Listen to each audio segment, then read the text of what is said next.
தமிழ்நாட்டிற்கு சிறப்பு தீவிர வாக்காளர் திருத்த பணி நாளை துவங்க இருக்கும் நிலையில் திருத்த பணிக்கு தடை விதிக்க கோரி திமுக சார்பில் உச்சநீதிமன்றத்தில் வழக்கு தொடரப்பட்டிருக்கிறது. தமிழ்நாட்டிற்கு சிறப்பு தீவிர வாக்காளர் திருத்த பணி நாளை தொடங்கி டிசம்பர் 4ஆம் தேதி வரை நடைபெறும் என்று தேர்தல் ஆணையம் அறிவித்து அதற்கான பணிகளை துவங்கியிருக்கிறது. சிறப்பு தீவிர வாக்காளர் திருத்த பணியை எதிர்த்து திமுக தலைவரும் தமிழ்நாடு முதலமைச்சருமான மு.க.ஸ்டாலின் தலைமையில் அனைத்துக் கட்சி கூட்டம் நடைபெற்றது.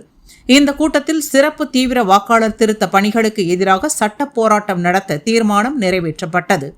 இந்நிலையில் சிறப்பு தீவிர வாக்காளர் திருத்த பணியை எதிர்த்து திமுக சார்பில் அதன் அமைப்புச் செயலாளர் ஆர்.எஸ். பாரதி உச்சநீதிமன்றத்தில் மனு ஒன்றை தாக்கல் செய்திருக்கிறார்.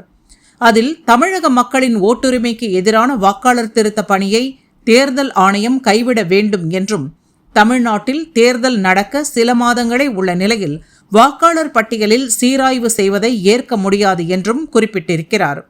பீகாரில் சிறப்பு தீவிர வாக்காளர் திருத்த பணி குளறுபடிகள் தொடர்பான வழக்கில் இறுதி உத்தரவை உச்சநீதிமன்றம் பிறப்பிக்காத சூழலில் தமிழ்நாட்டில் தீவிர வாக்காளர் திருத்தம் செய்வது ஜனநாயகத்திற்கு எதிரானது எனவும், வரைவு வாக்காளர் பட்டியல் வெளியிடப்படும் காலகட்டத்தில் பண்டிகைகள் வருவதால் சிரமம் ஏற்படும் என்பதால் தீவிர வாக்காளர் திருத்த பணிக்கு தடை விதிக்க வேண்டும் என ஆர்.எஸ். பாரதி மனுவில் கேட்டுக் கொண்டிருக்கிறார்.